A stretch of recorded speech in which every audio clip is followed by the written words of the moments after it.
Mau tahu bagaimana menyusun RPJM Desa? Melalui video ini kita akan berbagi informasi seputar RPJM Desa. RPJM Desa merupakan singkatan dari Rencana Pembangunan Jangka Menengah Desa. Undang-undang tentang desa yakni Undang-Undang Nomor 6 Tahun 2014 telah diundangkan oleh pemerintah kita.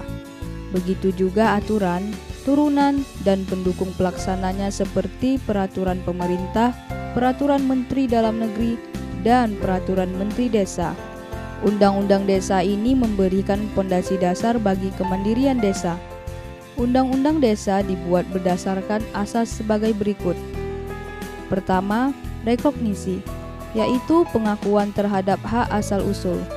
Kedua, subsidiaritas, adalah penetapan kewenangan berskala lokal dan pengambilan keputusan secara lokal untuk kepentingan masyarakat desa. Ketiga, keberagaman, yaitu pengakuan dan penghormatan terhadap sistem nilai yang berlaku pada masyarakat desa dengan tetap mengindahkan sistem nilai bersama dalam kehidupan berbangsa dan bernegara. Keempat, kebersamaan, merupakan semangat untuk berperan aktif dan bekerja sama dengan prinsip saling menghargai antar kelembagaan masyarakat desa dalam membangun desa. Kelima, kegotong royongan, yaitu kebiasaan saling tolong-menolong untuk membangun desa. Keenam, kekeluargaan, merupakan kebiasaan warga masyarakat sebagai bagian dari satu kesatuan keluarga besar masyarakat desa. Ketujuh, musyawarah, adalah proses pengambilan keputusan menyangkut kepentingan masyarakat desa melalui diskusi dengan berbagai pihak yang berkepentingan. Kedelapan, demokrasi, yaitu sistem pengorganisasian masyarakat desa dalam satu pemerintahan yang dilakukan atas persetujuan masyarakat dengan kesantunan, keluhuran, dan harkat martabat sebagai makhluk Tuhan Yang Maha Esa.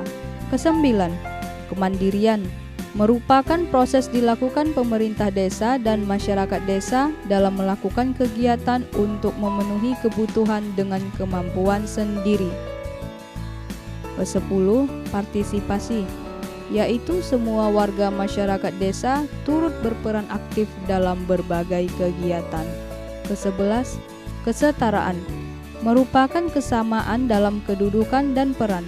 Kedua belas, pemberdayaan, adalah upaya meningkatkan taraf hidup dan kesejahteraan masyarakat desa melalui penetapan kebijakan, program, serta kegiatan sesuai dengan masalah mendasar dan menjadi prioritas kebutuhan masyarakat desa. Ketiga belas, keberlanjutan, yaitu proses yang dilakukan secara terkoordinasi, terintegrasi, keseimbangan dalam merencanakan dan melaksanakan pembangunan desa, dengan tujuan memberikan pengakuan dan penghormatan atas desa yang sudah ada dengan keberagamannya sebelum dan sesudah terbentuknya Negara Kesatuan Republik Indonesia.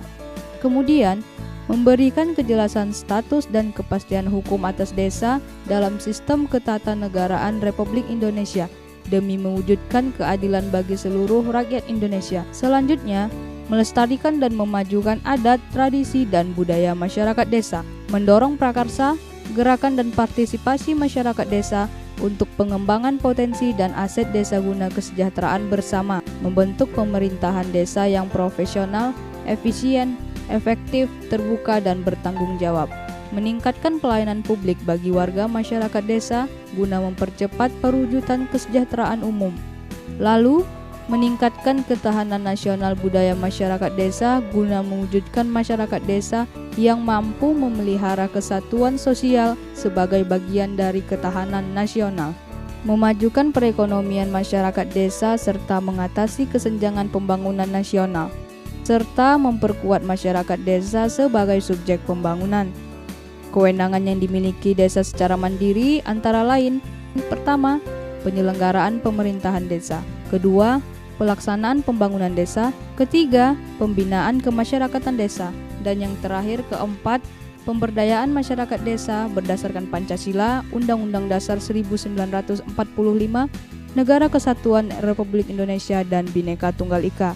Berbeda dengan masa yang lalu, Undang-Undang Desa memberi peluang dan kesempatan luas pada pemerintah serta masyarakat desa untuk mandiri dalam merancang, merencanakan, memilih jenis prioritas, menentukan, melaksanakan, mengawasi, dan mengevaluasi pelaksanaan pembangunan di desanya. Hal tersebut dimaksudkan untuk memenuhi kebutuhan sarana prasarana desa, juga untuk mensejahterakan warga masyarakat desa. Melakukan pembangunan berdasarkan pada kebutuhan utama warga, direncanakan secara bersama, tepat sasaran, transparansi, dan meminimalisir penyimpangan serta penyelewengan. Peraturan Menteri Dalam Negeri Republik Indonesia Nomor 114 Tahun 2014 tentang Pedoman Pembangunan Desa sebagai peraturan pemerintah dari Undang-Undang Desa yang menyebutkan bahwa RPJM Desa sebagai rencana kegiatan pembangunan desa untuk 6 tahun memuat arah kebijakan pembangunan desa, arah kebijakan keuangan desa, kebijakan umum dan program dengan memperhatikan RPJM daerah, program satuan kerja perangkat daerah, dan program prioritas kewilayahan. Harus dijabarkan dalam rencana kerja pemerintahan atau RKP Desa jangka waktu 1 tahun. Dalam penyusunan RPJM Desa dan RKP Desa, pemerintahan desa wajib melibatkan warga masyarakat desa. RPJM Desa dan RKP Desa ditetapkan dengan peraturan desa atau disebut juga dengan Perdes. Rancangan RPJM Desa memuat visi dan misi kepala desa, arah kebijakan pembangunan desa, serta rencana kegiatan yang meliputi penyelenggaraan pemerintahan desa, pelaksanaan pembangunan desa, pembinaan kemasyarakatan desa, dan pemberdayaan masyarakat desa.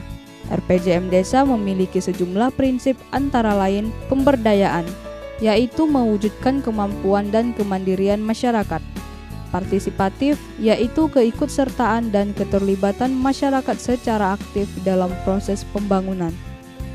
Berpihak kepada masyarakat, yaitu memberikan kesempatan seluas-luasnya bagi masyarakat, khususnya masyarakat miskin.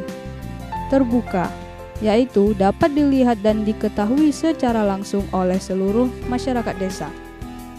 Akuntabel, yaitu dapat dipertanggungjawabkan dengan benar baik kepada pemerintah di desa maupun pada masyarakat. Selektif, yaitu semua potensi dan masalah terseleksi dengan baik. Efisiensi dan efektif, yaitu sesuai dengan potensi sumber daya alam dan sumber daya manusia di desa. Keberlanjutan, yaitu setiap proses dan tahapan kegiatan perencanaan harus berjalan secara keberlanjutan dan menghormati pelestarian lingkungan hidup di desa. Cermat, yaitu cukup objektif, teliti, dapat dipercaya, dan menampung aspirasi masyarakat. Proses berulang, yaitu pengkajian terhadap suatu masalah yang dilakukan secara berulang untuk mendapatkan hasil terbaik. Penggalian informasi, yaitu dalam menemukan masalah dilakukan penggalian informasi melalui alat kajian keadaan desa dengan sumber informasi utama dari peserta musyawarah perencanaan atau sumber informasi utama dari masyarakat. Adapun tujuan RPJM Desa adalah: pertama, mewujudkan perencanaan pembangunan desa sesuai dengan kebutuhan masyarakat dan keadaan setempat. Kedua, menciptakan rasa memiliki dan tanggung jawab masyarakat terhadap program pembangunan di desanya. Ketiga, memelihara dan mengembangkan hasil-hasil pembangunan di desa. Keempat, menumbuh kembangkan dan mendorong peran serta masyarakat dalam pembangunan di desanya. Penyusunan RPJM Desa dilaksanakan dengan mempertimbangkan kondisi objektif desa, prioritas program dan kegiatan kabupaten kota. Untuk tahapan dalam penyusunan RPJM Desa, maka harus dilakukan yang pertama adalah pembentukan tim penyusun RPJM Desa. Kedua, penyelarasan arah kebijakan perencanaan pembangunan kabupaten kota. Ketiga, pengkajian keadaan desa. Keempat, penyusunan rencana pembangunan desa melalui musyawarah desa. Kelima, penyusunan rancangan RPJM Desa. Keenam, penyusunan rencana pembangunan desa melalui musyawarah perencanaan pembangunan desa. Dan yang terakhir, ketujuh adalah penetapan RPJM Desa.